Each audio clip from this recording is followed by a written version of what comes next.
Hey everybody, my name's Jake and I'll be taking you through some of my experiences and my advice when it comes to Year 12.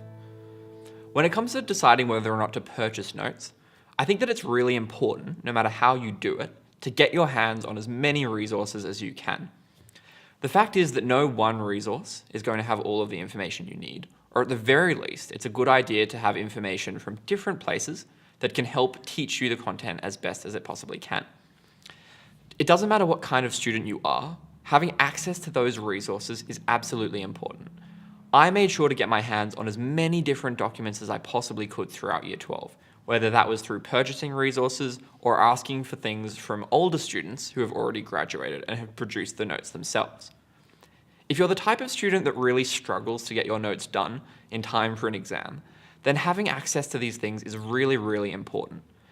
If you spend half an hour doing research every single time you need to be able to answer a question, you're going to be wasting a huge amount of your time. Instead, you need to have a go-to resource that allows you to quickly learn the information necessary to answer the question. On the other hand, if you're the type of student who finishes their notes months in advance of an exam, for example, it's really important to be able to compare them with something, because it's all too easy to leave something out or overcomplicate something or just get something plain wrong. So make sure to get your hands on as many resources as you possibly can and use them as they're intended. Now, buying notes ensures that you can trust the resources that you've got. You don't necessarily have to buy resources, that's totally up to you.